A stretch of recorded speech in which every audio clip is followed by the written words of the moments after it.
profundicemos sobre las noticias. Vamos al desarrollo.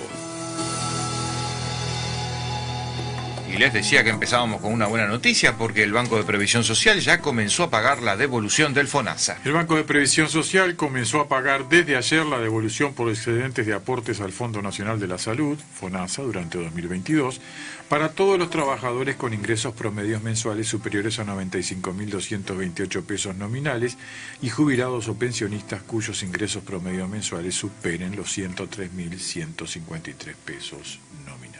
Hay más de 151.000 personas que pueden acceder a este cobro.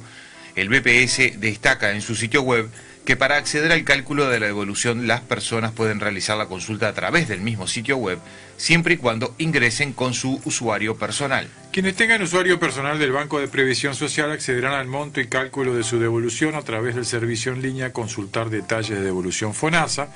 A su vez, las personas que tengan usuario personal BPS recibirán en su correo electrónico anticipadamente el recibo con el detalle de su devolución, señaló la institución en su sitio web. Funciona muy bien esto, ¿eh? Conozco algún caso que le llegó el recibo hace ya por lo menos más de una semana. Sí, y ayer por lo que sé, ya se acreditaron los montos. Sí, sí. El organismo informó que la devolución del FONASA va a estar disponible a cobrar a partir del 18 de septiembre, es decir, a partir de ayer.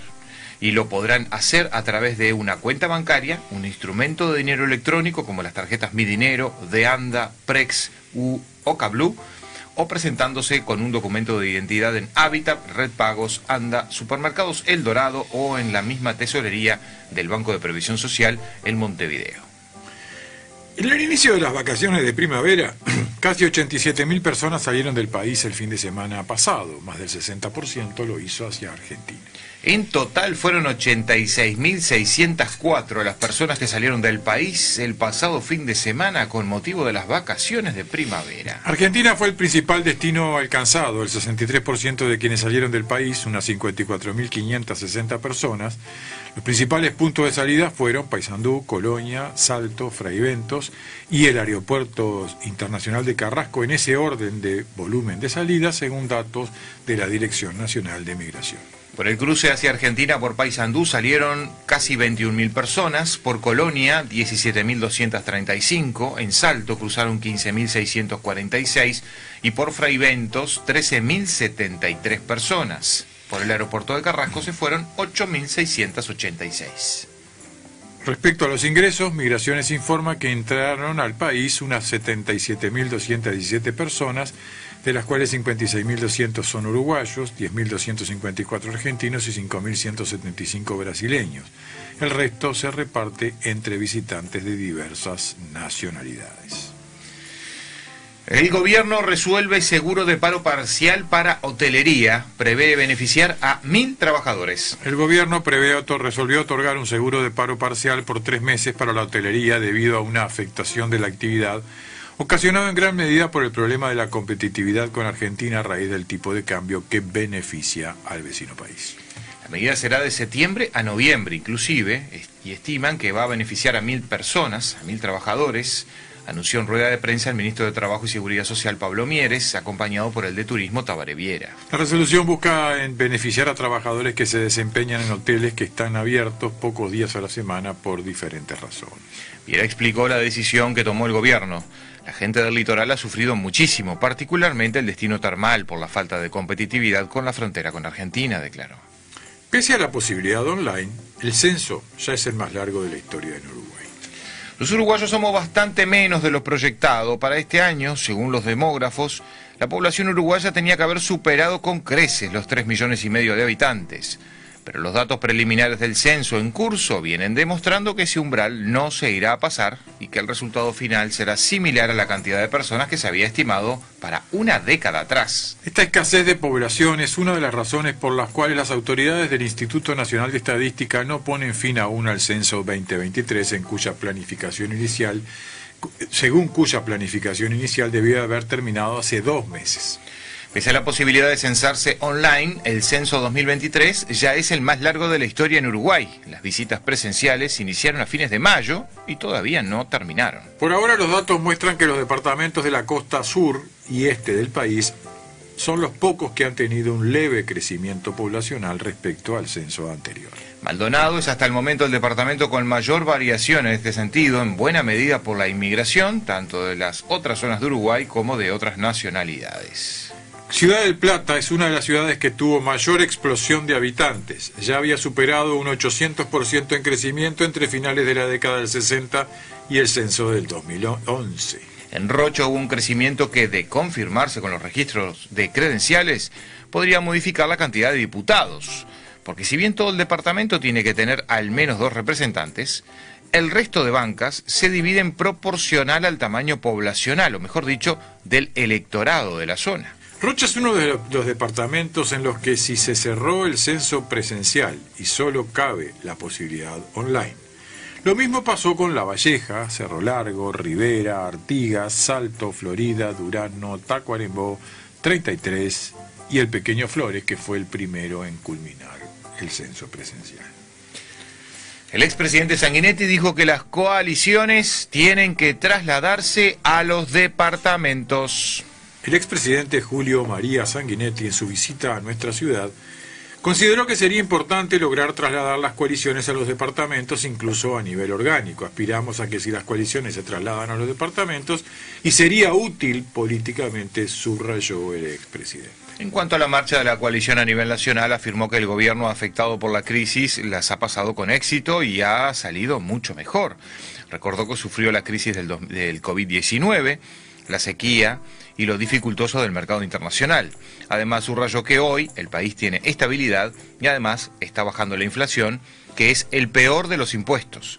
Hizo las grandes reformas, educativa y seguridad social, que eran necesarias. Sobre el rol del Partido Colorado, consideró que es una pieza fundamental. Nos sentimos constructor. En la LUC fuimos decisivos. No se consideró el padre de la coalición, y sobre su rol expresó que fui un partero o un testigo de bautismo. Esa frase estuvo ahí en la conversación. Fue invitado a la cena, por lo menos. Bueno, él fue el que reunió a la calle Larrañaga allá por el 2018 y les dijo: uno de ustedes dos puede ser el presidente de la República. Si no nos unimos, ninguno no van a ser. No va a ser ninguno. Y ahí se empezó a gestar rápido en los hechos algo que se venía tejiendo en silencio desde hace años. Sí. Nunca se había llegado al punto de encuentro, ¿no? O a la necesidad de encuentro real, porque también es un tema de metas. El presidente Sanguinetti, el expresidente Lacalle, el presidente Lacalle, son los artífices de este proceso. Sí, sí. Bueno, y la bancada de senadores de la coalición analiza las reasignaciones en la rendición de cuentas. La bancada de senadores de la coalición de gobierno inició una ronda de contactos internos para determinar posibles cambios en la rendición de cuentas. Se analizan cambios sin costo, como volver a introducir incrementos a las penas de los homicidios simples. También modificar la asignación de fondos por el plan de salud mental y el aumento salarial al personal subalterno de las Fuerzas Armadas. El Frente Amplio está dispuesto a apoyar un aumento salarial al personal subalterno de las Fuerzas Armadas. Cabildo Abierto había resuelto retirar el aditivo que había presentado y que establecía un aumento salarial al personal subalterno de las Fuerzas Armadas. La iniciativa del diputado cabildante Álvaro Perrone proponía un incremento a soldados, sargentos, suboficiales, entre otros. Lacalle Pou participa hoy de la Asamblea General de las Naciones Unidas y se reunirá con el presidente Joe Biden. La reunión de la Asamblea General se va a desarrollar entre el 19 y el 23 de este mes y tiene como tema central del encuentro reconstruir la confianza y reactivar la solidaridad mundial. El principal objetivo de la Asamblea es la puesta en común de la agenda de este año y contar sus objetivos de desarrollo sostenible. Lacalle Pou hará uso de la palabra en el pleno de la Asamblea hoy martes. El mandatario participará junto a otros presidentes de un encuentro privado con el titular del Ejecutivo norteamericano, el presidente Joe Biden. En junio pasado, Lacalle y Biden mantuvieron un encuentro bilateral en la Casa Blanca. La calle Pou ha tenido un mes ajetreado. El 11 participó de los actos de conmemoración del golpe de Estado en Chile en 1973. Tras ello viajó a Francia, invitado por el presidente Emmanuel Macron, con quien mantuvo una reunión bilateral y juntos asistieron al encuentro entre las selecciones de Uruguay y Francia en el marco del Campeonato Mundial de Rugby, tras lo cual participaron del tercer tiempo con los planteles de ambos seleccionados. Carolina Cose también se encuentra en Nueva York, donde ayer asistió al inicio de la cumbre de Ciudades y Gobiernos Unidos en su calidad de presidente de la entidad, la que se celebra en el marco de la Asamblea General de las Naciones Unidas. El domingo, la jefa comunal capitalina mantuvo un encuentro con su par de Nueva York, Eric Adams, con quien abordaron temas de interés común y además participaron del panel Iniciativas de Gran Impacto. La ex canciller Carolina Cose, el caso Carolina H, perdón. Es otra Carolina. Sí. Quedé enganchado con la noticia anterior. Quedó. El caso Marcet y su quiebre con Bustillo. La negativa de Francisco Bustillo en marzo de 2021 a abrir una investigación ante las denuncias por acoso por parte de 70 mujeres diplomáticas representó para Carolina H. el inicio de una relación diplomáticamente hostil con el actual canciller. Así lo contó el viernes la ex subsecretaria al exponer sobre política exterior en un acto de la agrupación colorada Pluralistas, y donde fue consultada sobre su pasaje por Cancillería. H. lamentó allí la sorpresiva renuncia de Ernesto Talvi, del cual marcó la impronta opuesta con el que fue su sucesor. Hubiese sido un gran canciller, aseguró. Hubiese preferido que se quedara. H. fue consultada por los presentes sobre la polémica en la que se vio envuelta en torno al pasaporte concedido al narcotraficante Sebastián Marcet y que terminaría significando su salida del cargo. Según respondió, está absolutamente probado que no tuvo nada que ver con un trámite sobre el que, por otra parte, no tenía ninguna competencia. H. considera que hubo una intención de encapsular en ella toda la responsabilidad política. Tal vez, reflexionó, porque era más fácil políticamente. El que renuncia siempre tiene la culpa, ironizó, al explicar que su salida del cargo a fines del año pasado tuvo el objetivo de descomprimir una compleja situación política en el Partido Colorado. H. debería declarar por el caso ante Fiscalía el mes que viene. Allí, prometió, finalizará su silencio. Allí se verá cómo sucedieron realmente los hechos, aseguró. H. agradeció el respaldo que le brindaron sobre el tema a algunos dirigentes. Entre ellos destacó el señorío con el que actuó, dijo, el ex senador Pedro Bordaberry. Una manera muy diferente, apuntó, de la poca dignidad que afirmó exhibieron algunos dirigentes actuales de su propio partido. Está enojada, ¿eh? Está enojada. Y la trataron mal, ¿no? Sí. ¿Y qué irá a pasar ahora en Fiscalía cuando declare, no? Porque dijo que se terminó el silencio. Se finalizó el silencio. Se va a ver cómo sucedieron realmente los hechos, aseguró. Cuidado con esto, a ver, ¿qué vendrá? Bueno, estaremos informando de la situación.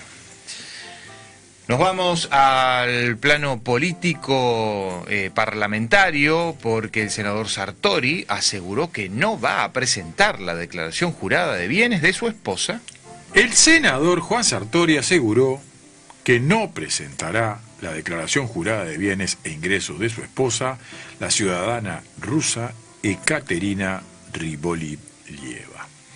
La Suprema Corte de Justicia rechazó la semana pasada la acción de inconstitucionalidad presentada por el senador referida a la solicitud que le hizo la Junta de Transparencia y Ética Pública, la JUTEP, sobre la presentación de la declaración jurada.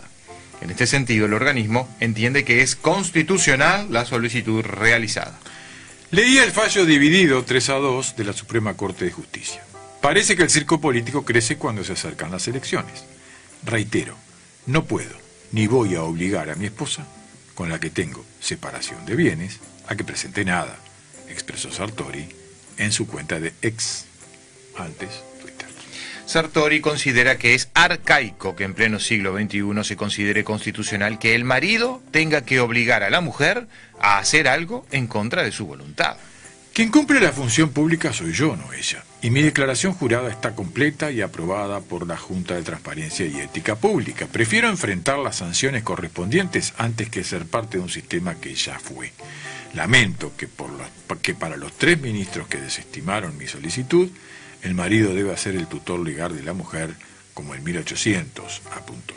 La JUTEP había iniciado una investigación sobre Sartori, por lo que considera una falta grave el no haber presentado la declaración jurada de bienes e ingresos de su esposa, hija del magnate ruso Dmitry Riboloviev, propietario de AS Mónaco, entre otros. El 21 de octubre de 2021,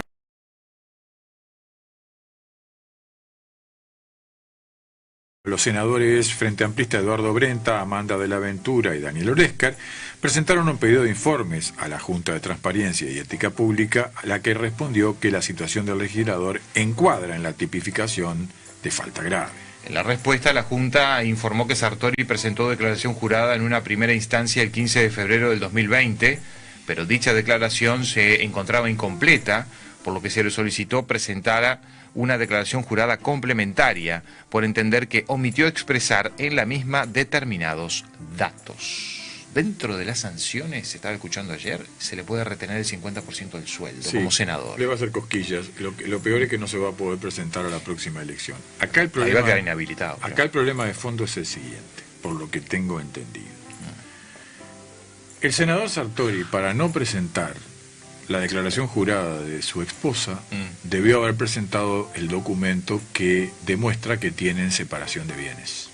Usted dice que no presentó. No, no lo presentó. Si no, no se lo podrían estar exigiendo. Él dice que tiene separación de bienes, pero no presentó el documento probatorio, porque si usted tiene separación de bienes, parecería que no es obligatorio, a pesar de que el presidente de la República, con separación de bienes con su esposa, sí presentar la declaración de ambos, aún antes de que su esposa... Sí. Pero la esposa del presidente, el presidente está obligado a presentar la declaración jurada de bienes de él y su esposa tengan o no tengan separación de bienes, presidente y vicepresidente de la República. Creo que no es el caso de los demás funcionarios públicos. De todas maneras, la separación de bienes no fue presentada. El documento que demuestra que hay separación de bienes no fue presentado. Genera toda una serie de suspicacias. La declaración del senador de que 3-2 y que los tres, bueno, no importa por cuánto, si son 3-2, 4-1, 5-0, la Suprema Corte de Justicia se expidió. Sí, sí. Y eso debería cumplirse. Y hay algunos datos que aparentemente llaman la atención dentro de la declaración jurada presentada por Sartori, en donde señala que su patrimonio es de más de 90 millones de dólares, que le generan una rentabilidad de 0 al año. Entonces uno se pregunta, ¿de qué vive este hombre, pobre? Bueno, y ahora le van a bajar el sueldo a la mitad, imagínese, vamos a tener que hacer una colecta acá. No, pero usted sabe que no importa lo que diga la declaración jurada, porque eso no está en entredicho. Usted puede poner papeles adentro. Obviamente en este caso... Debería importar. Obviamente en este caso se abrió porque faltaba la declaración jurada de su esposa, entonces lo abrieron para mirar. No está en revisión su declaración jurada, no está en análisis su declaración jurada. No, pero ya ahí ya es ese número ya... Bueno, Fabricio, pero no está en discusión. No está en discusión. Porque no hay una denuncia en contra del que amerite analizar su declaración jurada. No está en discusión. Entrar a discutir su declaración jurada es como que aceptar que él discuta el fallo de la Suprema Corte de Justicia. No, el fallo de la Suprema Corte de Justicia por 3-2, por 4-0, por 4-1, por 5-0... ya está, es inapelable, debe cumplirse. Lo que pasa es que me parece que habla mucho más de la persona el tema que del hecho administrativo en sí, ¿no? Porque si usted le dice, tiene que presentar una declaración jurada y le presenta que tiene 500 millones de dólares y que junta basura para comer, es como tomarle el pelo al sistema, ¿no? Es como tomarle el pelo al sistema. Y que si el sistema le dice, bueno, pero le falta este otro papel, no se lo voy a presentar. Y no habla de una falta administrativa, que también lo es. Habla de, bueno, como persona me parece que al sistema se lo pasa por donde no da el sol, ¿no? Por eso es una cosa rarísima. Está actuando como actúan los Milei de esta vida. Bueno, sí, yo qué sé. A mí me llama la atención, la verdad que aparte de una persona aparentemente preparada, aparentemente bien asesorada, que se burle de esta manera del sistema, es como medio raro, ¿no? Bueno, estoy a favor de la transparencia, dijo Wilder Tyler. Wilder Tyler, director de la Institución Nacional de Derechos Humanos y Defensoría del Pueblo, respecto al proyecto de ley que busca hacer pública toda la información del pasado reciente, sostuvo: que a título personal cree que la iniciativa se refiere a todos los conjuntos de militares que fueron encontrados desde el inicio de la democracia hasta ahora, además de los archivos y grupos de documentos que pueden tener un interés respecto a la dictadura, sobre todo un interés para dar un marco al contexto de lo que fue la dictadura, para que la gente entienda lo que fue. Agregó que a esto habría que agregarle otro tipo de materiales como lo son los archivos de la justicia militar de la época. Hace un par de años el presidente de la República y el ministro de Defensa le entregaron a la institución algo que se había encontrado en un regimiento, en una sala que estaba cerrada. Y todo eso, más el archivo Berruti, más los archivos llamados S2, que se habían encontrado en el Comando General del Ejército, muchos de los cuales están depositados todavía en la Secretaría de los Derechos Humanos para el pasado reciente. Vale recordar que estos archivos no son de libre acceso. En la institución tenemos dos tipos de archivos. Uno de ellos es el que está relacionado con la búsqueda de detenidos desaparecidos. Esos archivos, más cualquier otra cantidad de archivos que vayamos encontrando, este segundo conjunto es reservado por ley. Los segundos, quizás el volumen más importante, es el que tiene que hacer público de acuerdo a este proyecto de ley. Uruguay tiene una ley de archivo de la memoria del 2008 que ningún gobierno, incluso el Frente Amplio que lo elaboró, le asignaron recursos. Creo que el principio de transparencia y universalidad, por el principio de transparencia y universalidad, el acceso sea a todo el mundo. Proteger la reputación en algunos casos no quiere decir que se oculte información, dijo. Esa última frase dice mucho, en favor de la defensa de la reputación de algunos casos. Esto no quiere decir que se oculte información, porque es algo que se está cuestionando ahora con respecto al proyecto que se está presentando para que sea todo público. Que hay personas que quedarían expuestas, que hay personas que estarían nombradas, que hay personas de las que se conocerían situaciones que no se conocían y que vulnerarían su reputación. Bueno, acá el presidente de la Institución Nacional de Derechos Humanos dice que, el expresidente dice que eso no quiere decir que haya que ocultar esa información. Eso es un mensaje fuerte a la oposición que hay al proyecto, me parece a mí. Y un hombre que viene de ahí. Leyendo entre líneas, ¿no? Leyendo entre líneas es como un esto, cuidado. Fue el gobierno de ese grupo político el que lo puso en la presidencia de la institución y lo mantiene en la dirección. Las expectativas empresariales de un sector clave para la economía uruguaya. Las tecnológicas registraron un escenario positivo de ventas y oportunidad de negocio durante el primer semestre de 2023.